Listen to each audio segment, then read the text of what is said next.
Ladies and gentlemen, welcome back to Anything Blows. My name's Andrew Dika. I'm proud to be joined by Arnie Dawson. Arnie, I haven't seen you for a few years now. I was at your second pro fight back in December of 2023.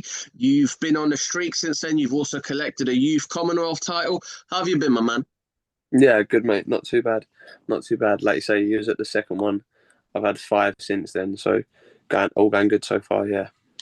And I want to take you back a little bit. Obviously, don't want to go too far back, but two notables, well, three notable occasions since I last saw you. You were on the a mini 5v5, but it was a UK versus USA. How was the trip out in America? You got the W, you came home with it, and how was the trip here at Stamford Bridge? So you made it a double. You went 2-2. Yeah, the trip over to America was quality. It come about out the blue. Obviously, a lot of my all of my fights have been on other than my debut and then my last one. I've been on TM14 shows, and the opportunity came about through them, and then through Fight Zone and Dennis Hobson to go out to America. So I was very grateful for that opportunity, and going out there, the trip was quality, and yeah, it was very good. And then obviously getting the victory as well in the manner that I got it was the icing on the cake to a very good trip. And then obviously, like you touched upon as well, the getting the return, had a little step up in opponent on the return and put a statement on there with a first round knockout, which like got about a little bit, which was good. And going on the America one, do you feel it came too soon? You know, everyone talks about the US debut. Most fighters never get a fight at York Hall, never get to make their debut at York Hall. They'll be lucky enough to fight there once or twice in their life. And even matchroom fighters, TV fighters, they dream of making their American or the US debut fighting in America, such as Tommy Fury, Daniel Dubois. You've got so many great fighters still yet to not have fought in America. Do you think it came too soon, or the second it came, were you honoured and it just shows the belief they had in you? No, it didn't come too soon because otherwise I wouldn't have gone out there and got the victory. If I'd have got beat, then there'd have been the argument that it was too soon. But I proved with the result and the manner of the victory that it wasn't too soon at all. And both of them. So let's go on the first one. The guy was 2-1, Roberto Castro. Believe you stopped him, right? Didn't you? Yeah, I stopped in the third round with body shot. And talk about that. Is that your most famous move or your notable move? I don't know. I think the stoppage in the return trumped it. But yeah, I'm not a bad body puncher. I always like going downstairs when I'm fighting. So it's yeah, not too bad. But it was a good shot that put him down, and obviously I just finished him with the follow up. But yeah, I think that got trumped with the return. And obviously, Cole Sampson, Lee Haller, Ricky Leach, we know these guys can pull off upsets and they're tough. Would you say Roberto Castro was your first opponent that came to win, or would you say the other three were a bit, not say tentative, but obviously so called journeyman? But do you feel like Roberto was the first one to actually come out there and come test you and come put it on you? I think they all test you in your own ways. Obviously, the journeymen are there to do their thing, and they all test you in their own ways. Like they both are all three of my like first opponents before then like gave me different looks and gave me different questions that I needed to answer. But obviously he come with a little bit more ambition where with his boxing in his backyard over there. So he was really coming to put on a show in front of his supporters, and he had sold loads of tickets and had loads of support in the building. So it was the first time he was really coming to like put a statement on, opposed to the other three. Do you know what I mean? And did you let it get you like you were starstruck? Oh my God, I can't believe I'm here in America. And also the American media, because you got fans coming over to you and you got the media outlets. So I was just going to break that down. Did you let the occasion get to you? And also, how did it feel after, say, maybe some of those American fans you made your fans and having the media coming over to you? No, it's the same answer to the too soon answer. I think if it had let it get to me, the result wouldn't have been the result, and I think the result shows that it didn't get to me, and I handled it well. It was really good though, like you say, having the different fans and the different people over there. It was a really good experience. But yeah, no, it didn't get to me. Otherwise, the result wouldn't have been the result that it was. I don't believe. And then obviously we go to December 2024. Another journeyman, Georgi Velechkov. How did that go? Yeah, good mate. I beat him. He was a difficult customer because he had like a bit of an awkward style and he was quite strong. But yeah, I beat him as well. Pretty controlled performance. Like a lot of people don't box many southpaws as well, but he was a southpaw as well as Carl Sampson and Lealit. So early on, I'd had quite a few southpaws, and he was quite awkward as well. But yeah, another person that gave me maybe not loads and loads of questions, but gave me a couple of questions, and I was able to answer those questions and then take them forward into my other fights. And I'd had a few different experiences under my belt by that my later fights. And then obviously we go back to April earlier this year, which honestly this year's gone by in a flash because it feels like April is literally just yesterday. But you had notable names. You've also got your next opponent who also fought on that card, and you have great TM14 fighters that also did top that bill as well. So let's talk about the one Devontae Jones, 13-3. I'd say one of the most impressive records as well with the undefeated fighter that I'll get onto in a minute. But how did you find that one? Obviously, you said it topped it a little bit. And like I said, you got a fight at York Hall. You've made the American debut and you fought in a stadium. Yes, it wasn't on the pitch, but you've managed to fight in a Premier League stadium, which isn't just any Premier League stadium. It's home of Chelsea, Stamford Bridge. Yeah, it was good, mate. Again, the whole event that had like a big event feel to it because it was a TM14 show along with Dennis Hobson and Fight Zone, and it was a good setup. We was down Talksport Studios, of the like before, and then on the week of the fight, and yeah, it was a big experience. Like sort of had a big event feel to it, and like you say, 13-3. So I knew that I wasn't in there with no mug either, who was a good amateur when he was an amateur. He'd been a pro like over 10 years, but when he was an amateur he'd like got to like the finals of the Golden Gloves out in America and stuff, so I know I weren't in there with no mug as well, and I think that only made me like up my game a little bit, and then the results showed that, I think. And then obviously we got into Saeed Share and you picked up your first professional title, the Youth Commonwealth title. Is it the silver or is it just a Commonwealth? Is it same Youth as the silver? It's the youth, so I think there's the Commonwealth Youth, the Commonwealth Silver, and then the full Commonwealth. So it's just its own version, but there's like an age cap on it. But yeah, it's just Commonwealth Youth title. Yeah, but similar to the Premier League awards when you get Youth Player of the Year or Young Player of the Year. So 4-0, first undefeated fighter, and shy to having step ups and game opponents. How do you find it and collecting your first belt? Yeah, it was good, mate. I boxed in Sunderland for that one, and he was from there, so they'd contacted my management, and we went as the away fighter. So when we got there, they was good as gold, to be honest, and the promoters at Job's Promotions were good as gold with me. But I was the away fighter, so it was all in his favour. He had sold lots of tickets, the big ticket seller.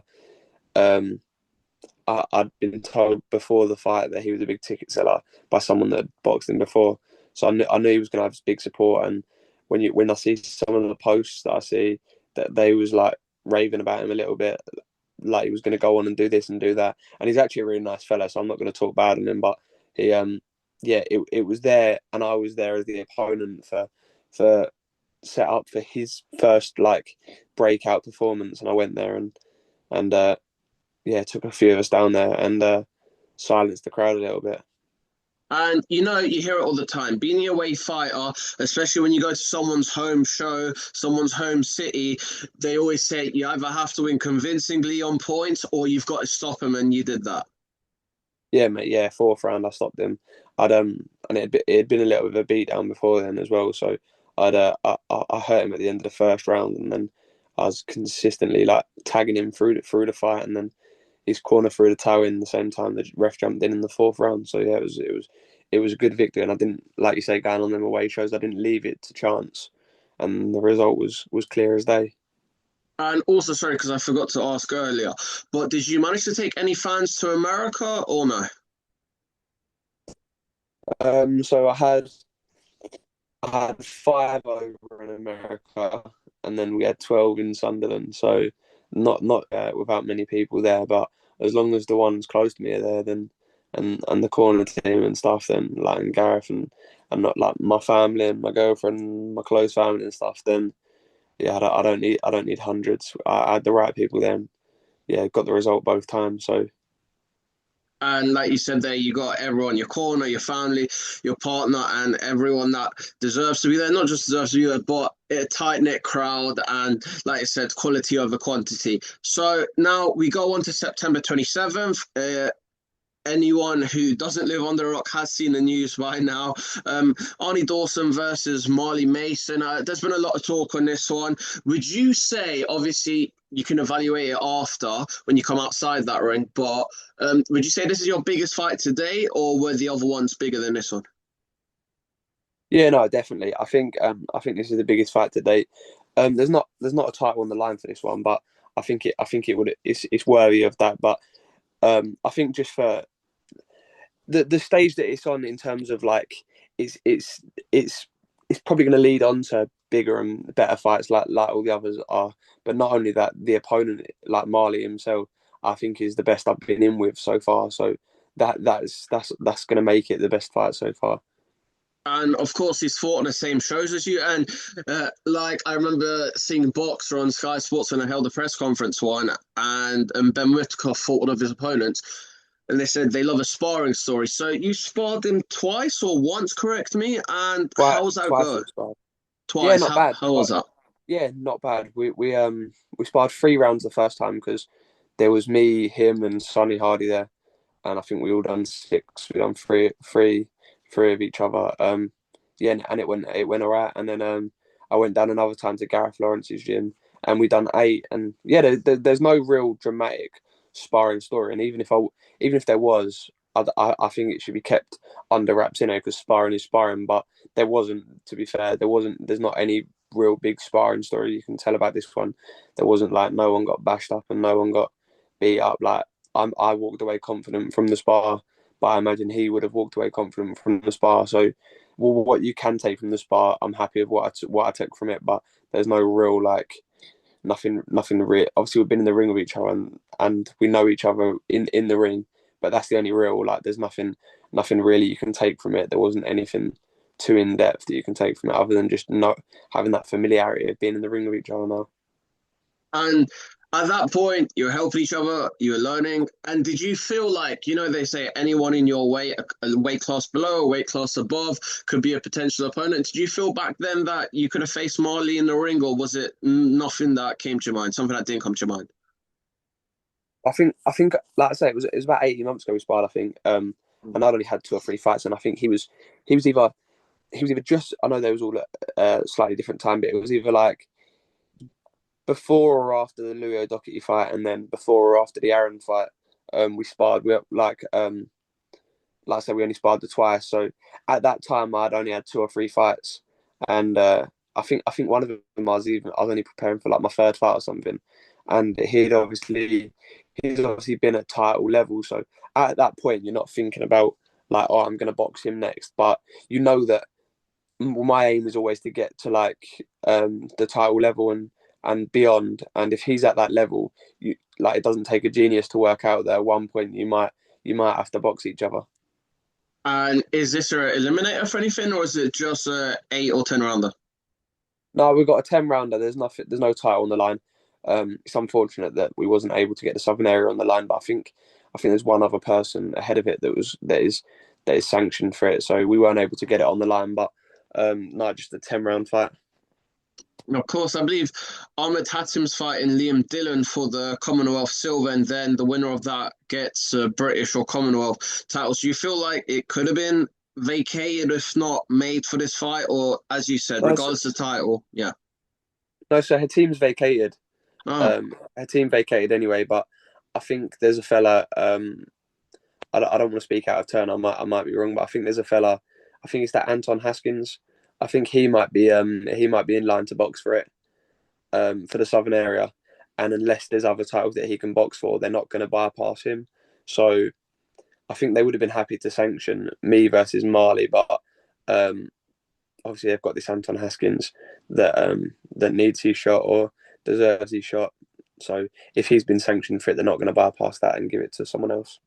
And like you said there, Marley's fought Louis O'Doherty for the Southern Area title already. Louis, who's going on to fight for the British on a Queensbury show. He's also fought Aaron Prosper, one of your stablemates. Has there been anything said by two of your former stablemates? Obviously, to a no from the Peacock. Do you think they've said it, or it's different to every fighter that steps in with him? And has there been any advice or not? No, well, I haven't really seen, I haven't actually seen Louis since since the fight was announced. So I haven't spoken to him since it was announced or anything, in the gym. And Aaron's, I haven't spoken to Aaron since. Aaron's not actually in the Peacock anymore. Um, Oh, okay. I think he's trained by Adam Martin. I think and Oh, is managed he by. in Caswell's gym, right? I think so, and he's managed by someone else now. I'm not. I don't think. I might be wrong. I don't think Martin manages him. So there's been nothing with the fighters, and but even with like Martin and with my training team, there's not. We've not really like when you look at footage of fights, you watch older fights of them, but I've not looked at them fights specifically because I don't box like Louis and I don't box like Aaron and Marley's not going to box them the same way he boxed me, and I'm not going to box them the same way they boxed him. So it's a different fight completely. When me and him box is a different fight to when him and Louis boxed and him and Aaron, etc. And what do you make of him? Obviously, you've seen him about, you've sparred him. What do you see his strengths and what do you see his weaknesses are? Yeah, he's tough in his game. I think that goes without saying. He was in obviously like a fight of the year contender with Louis O'Doherty and his game, he's fit, he's strong, and he's always trying for the 10 rounds. Even in the fights he's come up short, against Aaron and against Mandeep in on the Stamford Bridge show when they went the distance, he was trying until the final bell. So I think one of his strengths is the fact that he's always in there to win it, and he doesn't roll over. As for weaknesses, I don't think there's any like stand out like right he does this wrong or he does that wrong, but I just think styles will gel that our styles will gel that the things that I do well might highlight some of the things that he might not be his best things or like I think I'll be able to our styles are going to gel so that what I do well will show and hopefully what he does well I'll be able to nullify. And talk about your strengths and what are you going to do in this fight? Of course, it's 10 rounds. If it does go the full distance, you see it going the full distance, or would you love a stoppage before then? I think everyone would love a stoppage, but I expect it to go long. I think it will probably go long. So, but I'm prepared for that anyway. We train hard, so I'm prepared for that. But I don't think it. I don't think it takes a genius to work out that I'm a lot taller than him. So the obvious would be like, and the obvious thing for someone would be for me to keep it long and box. And when you look at our styles, I think I'm more of a boxer than he is, and he's more of a brawler than I am.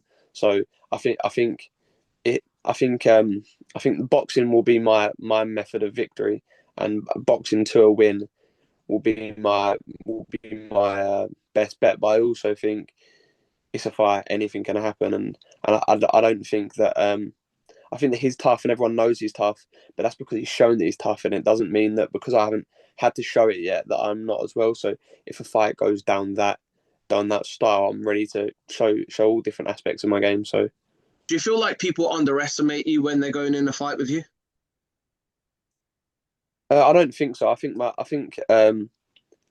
record speaks for itself. Maybe when I first started out as a pro, I look young, don't I? So I think when I looked young, got a bit of a baby face.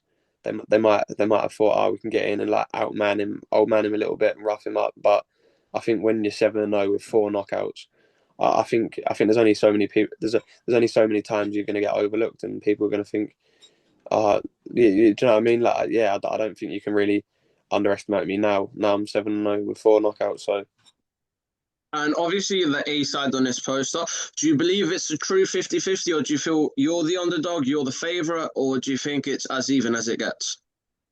I think looking at it, well, it depends where you look at it. I'm a realist as well, and I think I know boxing. A lot of people don't watch boxing nowadays. I watch old school boxing. I've been watching boxing since I was a young kid, and not just like modern boxing.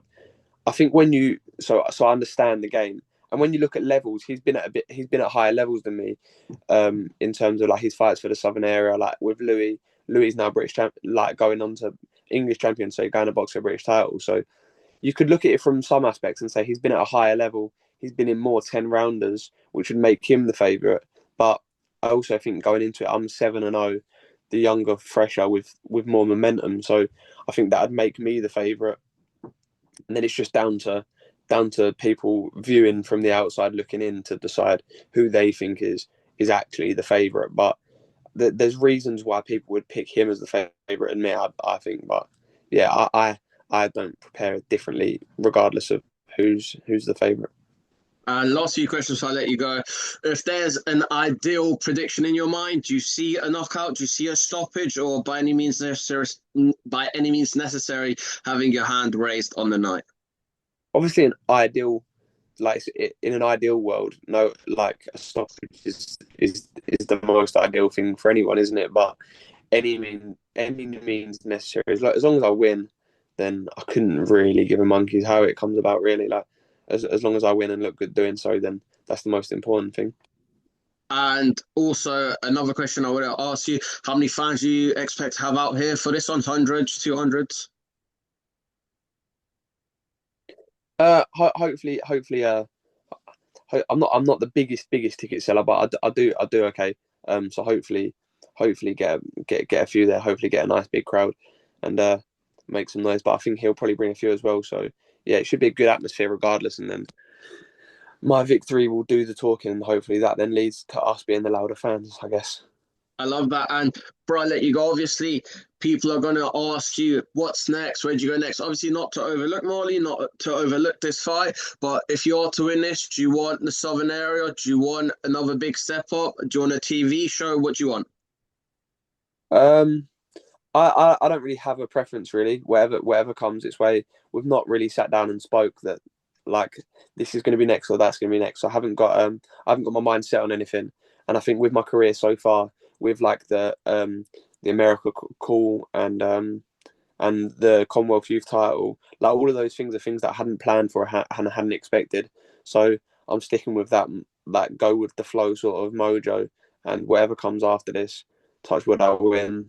And like, well, when I win on the 27th, whatever comes after will come after. But until then, I'm just focused on the 27th. And if you had to put a percentage on it, I know you can't do this, but what are the odds of making it 8 wins with 5 knockouts or 8 wins with 4 knockouts? Or you're not even focusing on that?